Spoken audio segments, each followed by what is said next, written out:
Dernière nouvelle 24 heures. À partir du 21 avril, la Corée du Nord va cesser ses essais nucléaires et les lancements de missiles balistiques intercontinentaux, a dit le dirigeant nord-coréen, Kim Jong-un, qui a jugé que le site d'essais nucléaires remplit sa mission. Selon ses propos cités par l'agence officielle nord-coréenne KCNA, le Nord va fermer un site d'essais nucléaires dans le nord du pays afin de prouver son engagement à suspendre les essais nucléaires, a ajouté KCNA. Citant le dirigeant nord-coréen, qui n'a toutefois pas évoqué le démantèlement de son arsenal, qualifié d'épécherie protégeant le pays, le travail pour installer des ogives nucléaires sur des missiles balistiques est terminé, a-t-il assuré. Cette annonce intervient moins d'une semaine avant le sommet prévu entre Kim Jong-un et son homologue du Sud, Moon Jae-in, qui préfigure un sommet historique qui devrait avoir lieu entre Kim Jong-un et Donald Trump, en principe début juin. Le président américain a immédiatement salué l'annonce de Kim Jong-un, y voyant une très bonne nouvelle pour la Corée du Nord et le monde. Grand progrès, hâte de participer à notre sommet, a-t-il ajouté dans un tweet. De son côté, Séoul s'est empressé de saluer un « progrès significatif pour la dénucléarisation de la péninsule coréenne » que le monde attend. La présidence sud-coréenne s'est félicitée de « l'environnement très positif pour les sommets à venir » que la décision de Pyongyang va créer. Le chef du gouvernement japonais Shinzo Abe a salué l'annonce nord-coréenne, mais le point important est de savoir si cette décision conduira à l'abandon complet du développement nucléaire et celui des missiles, d'une façon vérifiable et irréversible, a-t-il dit.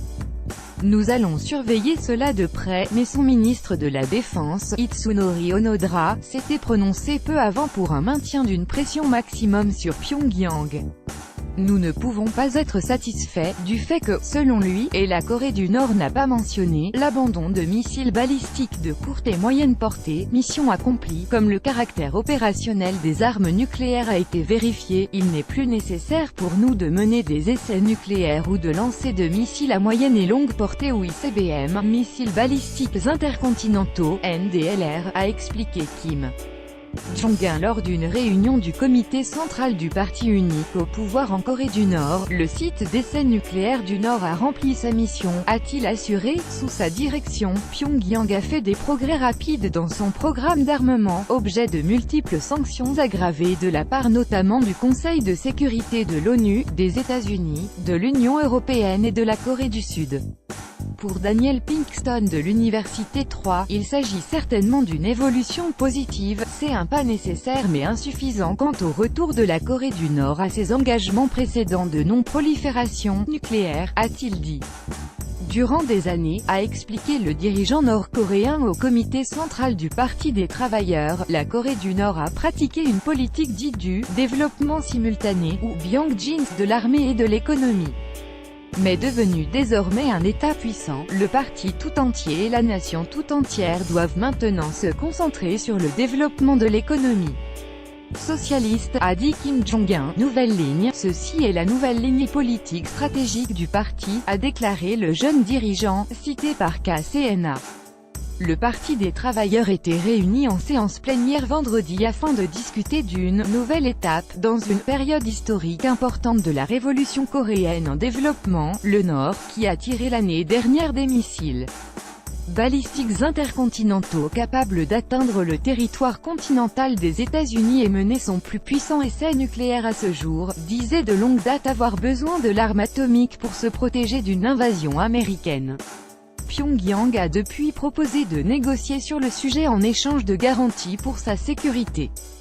Donald Trump avait prévenu mercredi qu'il n'hésiterait pas à abandonner la rencontre prévue avec Kim Jong-un, si elle n'était pas fructueuse. Une voie prometteuse est ouverte pour la Corée du Nord si elle accomplit une dénucléarisation complète, vérifiable et irréversible, avait-il déclaré, mais a-t-il averti, Kim Jong-un doit être sérieux dans ses engagements. Si je pense que cette rencontre ne sera pas fructueuse, nous n'allons pas nous y rendre.